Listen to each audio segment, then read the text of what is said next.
everybody. We're the good doctors of Abbey Research. I'm Dr. Erin. Dr. Kristen. You are very welcome to our continuing coverage of the Hulu docu-series drama Dopesick. We are up to episode 5, The Whistleblower.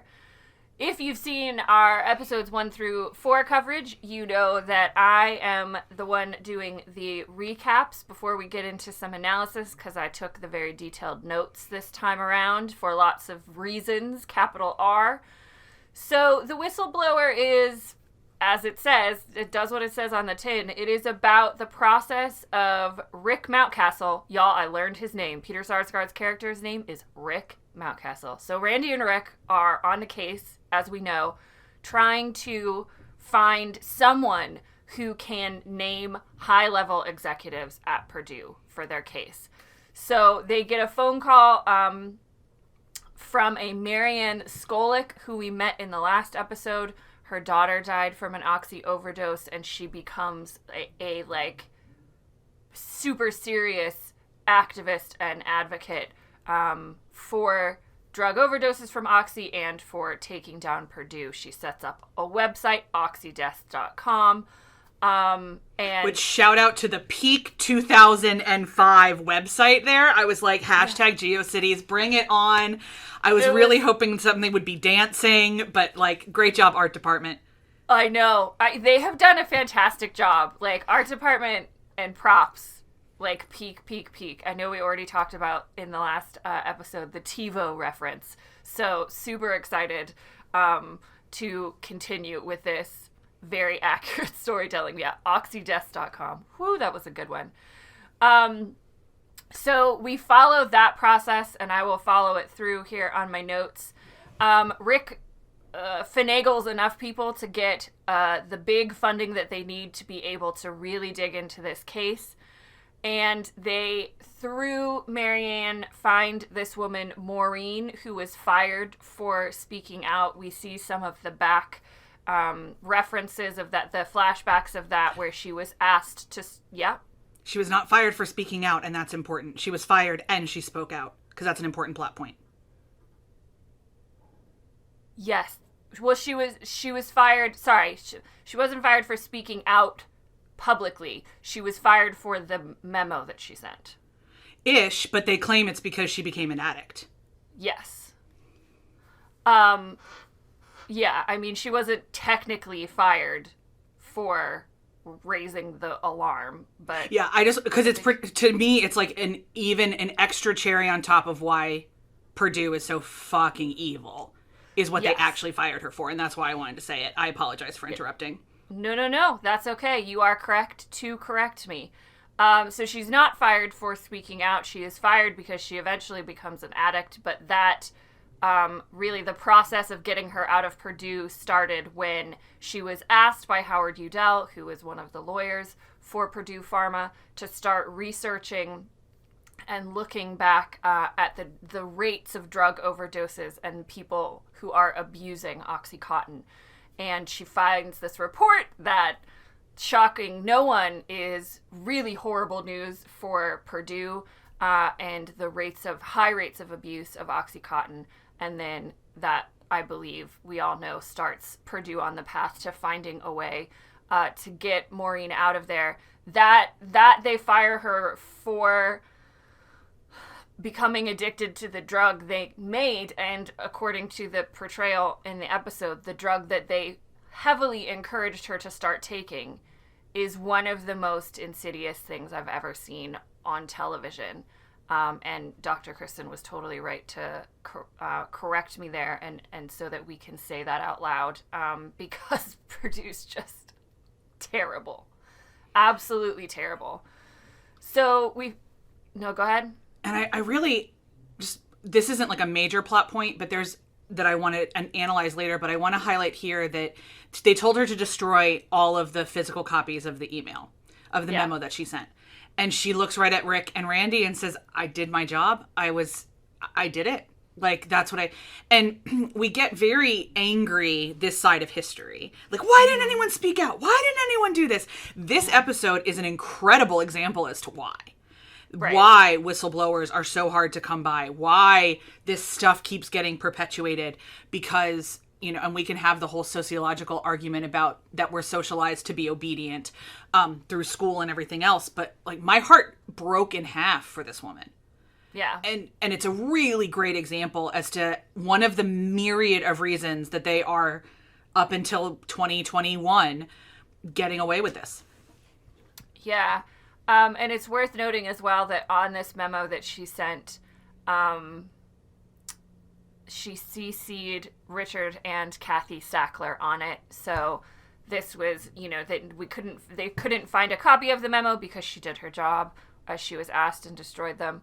But it's kind of that carrot that Rick and Randy needed, that, you know, high execs in Purdue have known what's happening with Oxy for quite some time.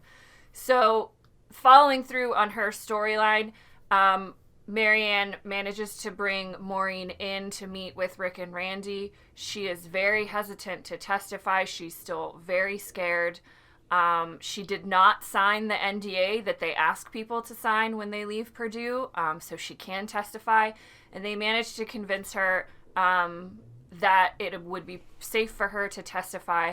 And at the end of the episode, they get a phone call. Well, she calls them, and then they get a phone call that she is in hospital, relapsing into her Oxycontin addiction, which was, you know, I mean, I run out of adjectives to describe how hard it is to watch this show.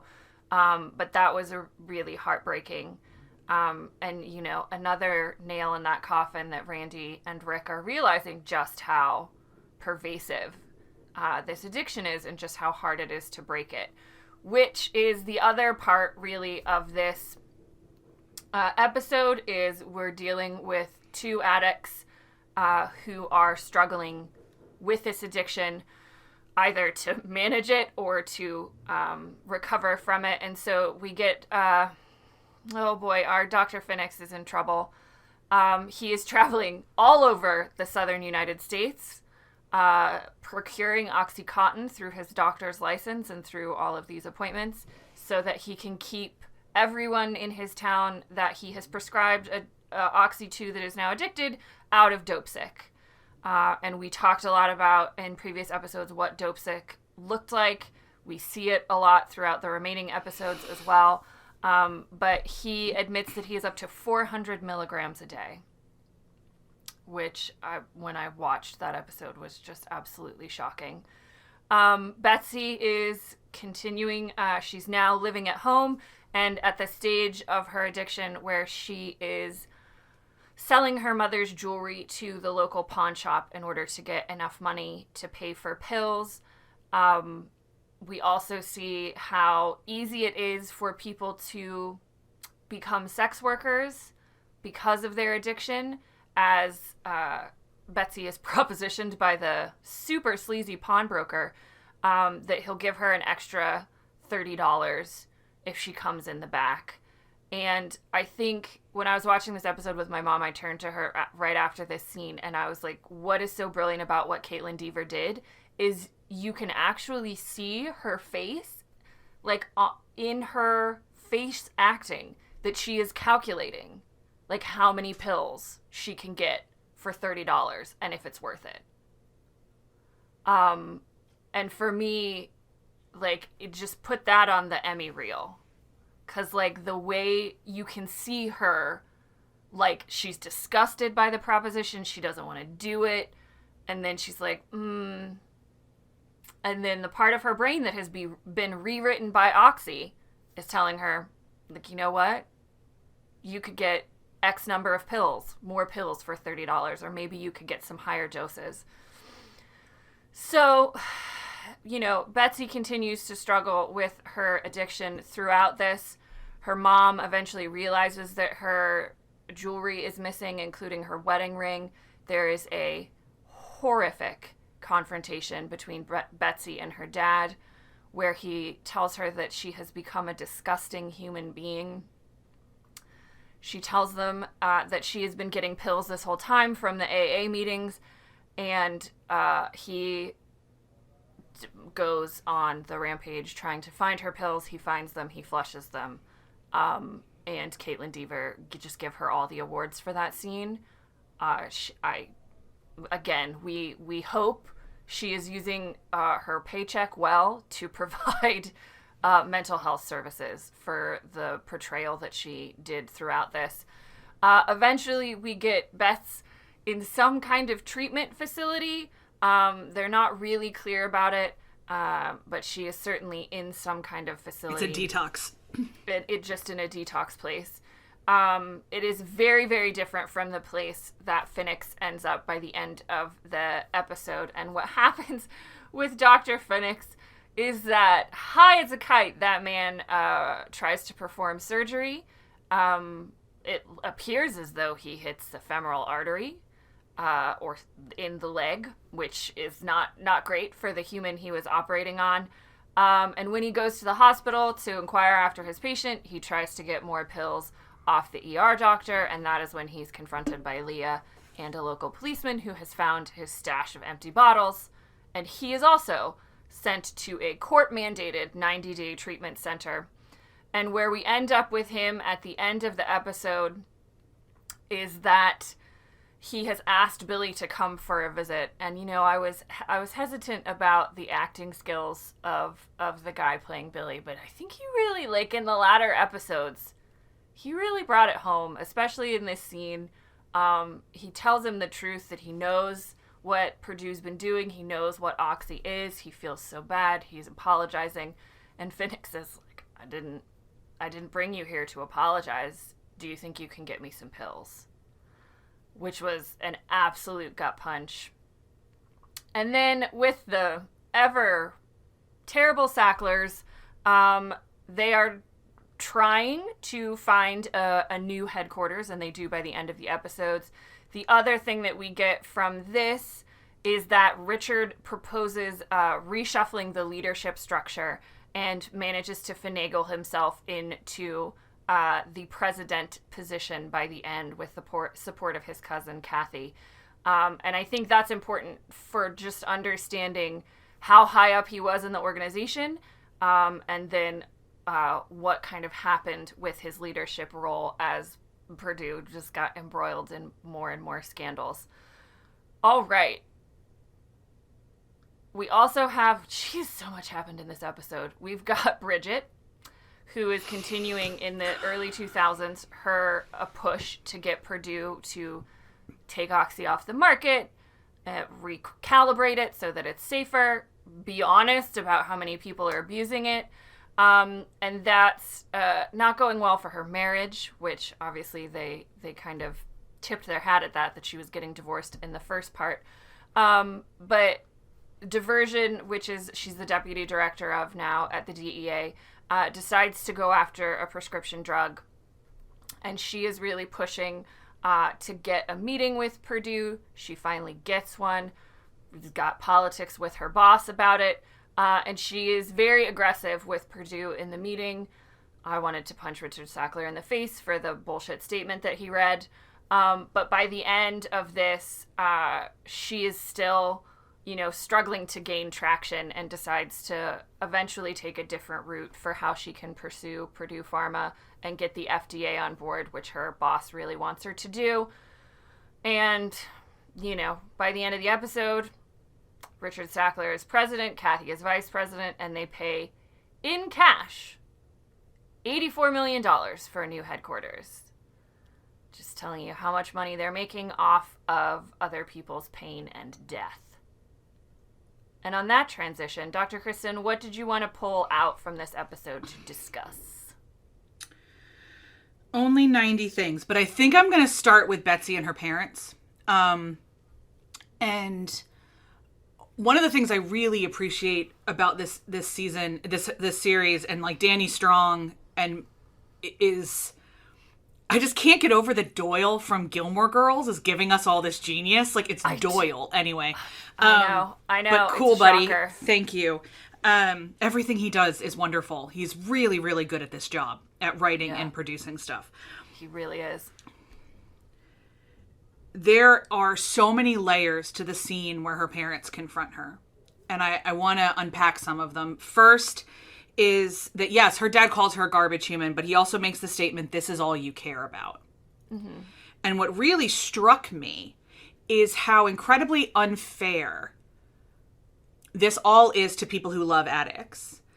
Partially because of the way that Purdue kept it a law enforcement issue rather than a medical issue. So as people who love addicts, they have no idea of the brain chemistry behind it. They have no concept of addiction. We didn't talk about addiction it's even now controversial to say that addiction is a medical condition.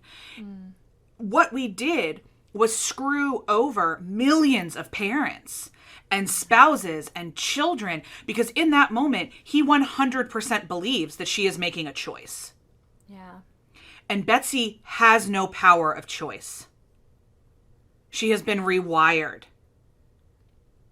So he is operating under a set of false assumptions that is going to have ramifications in his life, his wife's life, and his daughter's life forever. And I can't tell you how many people I know that have loved addicts that have done something similar to what he did because they thought it was a choice. And if we take away the thing you love, you'll understand that you should love us more. And that's a false equation. It's just so... I was furious, and I just kept focusing on her parents and thinking they were set up for failure here too. Yeah. Betsy burning the quilts is totally within the reaction, because all you're thinking about is that you were just punished. It's not a choice situation. The way that she scrapes at the cabinets, she's feral. And that's what opioids do to people's brains. They turn them literally feral. Yeah. And then I always feel bad when people learn what pawn shops are like for themselves for the first time. And that was, yeah, like, that's the thing. So many parents and family members will tell you that they lost not only jewelry, but video game consoles and televisions and cars. I've heard of cars getting pawned. Sure, and anything. Like anything that moves and you can do. And it's always this moment of, like, the people that don't live according to that lifestyle that are like, well, it's my stuff, give it back to me. And it's like, oh, that's not how this works. And then you have to press charges against your child to get your own property back. Yeah, and like you said, no one's a winner in this scenario. Absolutely no one. No one, except for Richard Sackler, who has daddy issues of some fashion. We've now moved past the point where so let me say this too. In our equation of empathy, we say everybody deserves understanding. Richard Sackler is real easy to understand. Mm-hmm. So in that way, I have empathy for him. I can understand why he's doing this. I can also find him physically, emotionally, spiritually, and ecumenically abhorrent, which is what he is. Mm-hmm. So I deeply believe that everybody can be redeemed. I'm not sure he can. I'm not sure he has a soul. Like, I don't understand though why he's so nice to his dog if he, like, because I think it's the only thing he has a connection with. Like, because the dog can't disappoint him. Everyone else can. I don't know. It's going to be interesting because this is the only real exposure to Richard Sackler, like this portrayal that we have, because he's never been in the media. He's never been anything else. So the next series that's coming out, is it Netflix is doing one now too? I can't remember. I think so. Yeah. It'll be interesting to see what that portrayal is like. Matthew Broderick is playing him, and I'll be really interested to see what that one is like, if it's the same kind of vibe as this dude is doing. But everything I've read from Patrick Raddenkeefe is the only one who's done really deep research into the Sacklers. And this fits, man. Like, this just fits. And he testified virtually just this past August in the Purdue bankruptcy case.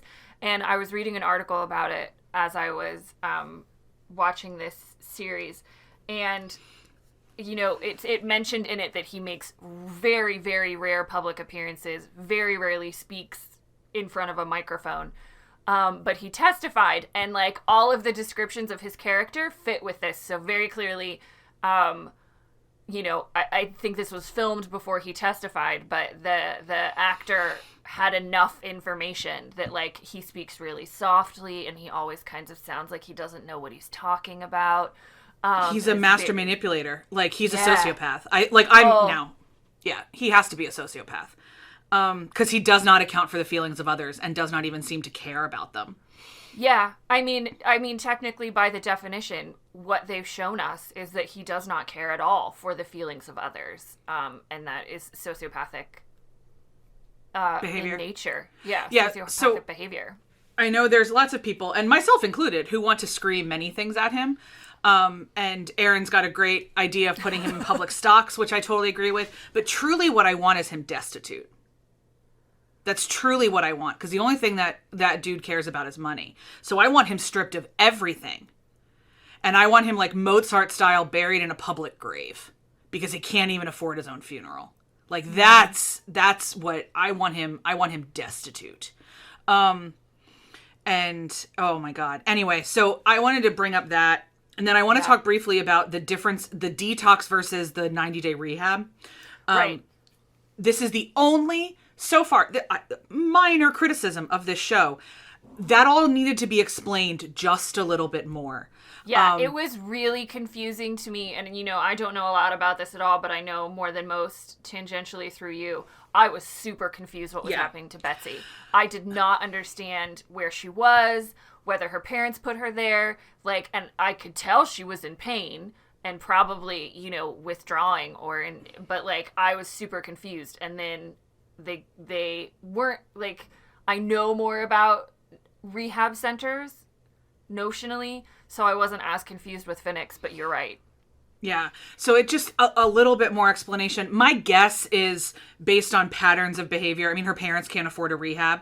So this isn't court ordered, obviously, because they did not file a police report. My guess is that they forcibly took her. There are detoxes that will help you essentially kidnap your addict and take you there. That's why she was literally handcuffed and foot cuffed to the bed. They are forced to cold turkey detox. I should say that one of the shitty things about opioids is the only way to detox is methadone, which Finnix will get into in episode 6 a little bit more. Reminder, methadone was one of the drugs of choice for Vietnam vets. So we've known it's a double-edged sword for a really long time, but it is also the only way to detox is controlled methadone that isn't cold turkey. So what we see, I think, is she's cold turkey detoxing in a underfunded hole in the wall, that had some sort of medical, I don't even want to know if they're professionals or not. They were just wearing scrubs. I mean, I could buy scrubs right now, so I don't ever assume. But those are proliferate, especially in the Rust Belt. Like, detoxes that used to be someone's house, or that used to be the church basement, or that something like that, where you just show up and somebody is handcuffed to a bed to cold turkey detox for 30 days. One of the ramifications of the Sacklers never allowing this to be a medical issue is that we have no research, no controlled studies in how to help people safely, none. We have not enough to make it a widespread thing of how to safely detox somebody off of opioids. And then we haven't built the structures either to support them. No, we don't actually medically know how to do it. Yeah. So there's some evidence that actually that controlled CBD use could really help. There's some, but none of it is a wide enough scale to make it accepted practice because of the criminalization of drugs that Reagan and then into the Sacklers. Thank you guys so much for playing into that. So what we see for Dr. Finnix, that's a place a lot of professionals would end up, that kind of vibe. Lawyers who have gotten their licenses stripped, social workers, doctors, things like that. And I should also say detoxes do tend to be gender segregated, sex segregated. They would say gender. And that is an issue for our transgender brothers and sisters, not quite knowing where to go. A lot of detoxes and rehab facilities tend to be sex segregated. So I appreciated, and for valid therapeutic reasons, but also because one of the quickest ways to get kicked out of a rehab is to have sex with somebody. So it's a thing they don't allow. And so I liked their portrayal of Finnix's facility. It's very accurate to the research I've done and anecdotal stories I've heard. I was disappointed in them that they did not explain Betsy's more. Yeah. Yeah, no, I think that's a really great point. Because so far the show has done a fantastic job of assuming like a zero level of knowledge about this. And really methodically walked through all of these different things. And you and I talked about like we should just save the clip of them explaining what Dopesick is and just like show it all the time. So they've done so many good things, very detailed, very methodically, unpacking this clusterfuck of an opioid crisis. And, you know, they dropped the ball a little bit on this one. And I think, I think they were, I think, intentionally demarcating a difference between, like, the access that a person like exactly, would and have. I love that. Yeah. But, like, a chyron, a voiceover, information drop. Like Betsy explaining to her parents what it was like once she got out, like something. Because, I mean, I've watched into episode 6. I'm waiting to watch 7 and 8 when I have my emotional support soulmate with me. But they don't unpack it in 6 either. And so, I'm going to guess it got cut on the editing room. That's an edit room casualty is my guess. Yeah, I think that makes sense. I agree with that. Yeah. Yeah, I mean, we get a slight insight into Richard Sackler in this, in that his Uncle Mortimer tells him people will always be repelled by him, which I thought was one of the best lines ever, most accurate. And especially coming from Mortimer, who does not seem like a peach. So no, he doesn't seem like a nice human either. None of them do. But yeah, he appears to be, from this portrayal, motivated by greed and power and control, with zero caring or understanding for other people's feelings, emotions, or experiences. So it can only go up from here, folks. It can only go up. Briefly, I'll say Bridget just continues to like break my heart simply because I know what the outcome of this is. And the same with Rick and Randy. I'm just like, oh, I know where we're going. Yeah. But I really appreciate the methodical nature. Every time I watch a show about FBI investigators or district attorneys or anything else, I'm like, I would love that piece of the job. I want the job where I can build the murder board. Yeah, exactly. I love that. And it's like, it's really boring. It's a lot of just calling people and asking for, no, you don't understand. That's what I love. That's what I love. Yeah. So that's it. I think everything else from here on out... Oh, I want to say, I find Billy's argument that the money is addictive. And that it's something he doesn't know how to get out of. Compelling. I find that to be a compelling argument. Yeah. Especially for drug reps in the mid-aughts. When finance and drug reps, like my friends... I have a friend that graduated from college, 2005, got an immediate job offer with Chase in Hong Kong, and at 22 years old was making $140,000 a year. Nuts. What? And now, like many years later, he looks back and goes, no one should have paid me that. Wasn't worth it. B, didn't know what to do with it. And C, they paid me that much money, so I shut my mouth. Mm-hmm. And now Chase is, as institutions go, fine and great, and there's nothing he would have whistleblown. But he has said this for pharma companies. That they pay you that much money to keep your mouth shut. Yeah. Because you're not going to rock the boat. Because you're addicted to the money. Yeah. No, so that's a really I thought that was a compelling argument. Yeah, and I believe it. Especially because the glimpses we get of his personality is that, for some unbeknownst to us reason, despite all the strict refusals he gets from Philippa Sue, he keeps pursuing her. He appears to be a person who does not have a lot of confidence. Oh no, I don't believe so. I don't believe so. No, and so I think, the money gives you the facade of confidence. Mm-hmm. And if you don't have that self-belief, you're like, oh, but I've got this fancy car, and you've got all these monikers of what it means to be successful, quote unquote. And I think that's a really great point to bring out, because we get, kind of the both ends of the spectrum in terms of for pharma reps throughout this series.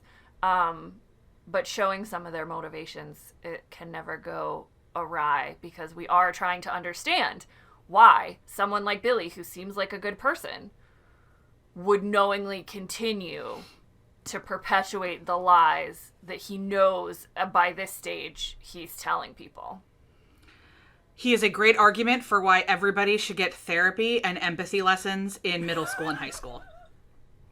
We're trying, y'all. We're working on it. We're starting with college students. We're going to keep going. We're going to keep going. Everybody. I think that's all I got for now, because everything else I'll scream about more in episode 6. So I think we can hit pause here. Anything else from you? No, I'm good. Let's crack on to episode 6. We will see y'all then, if not before. Bye, everybody.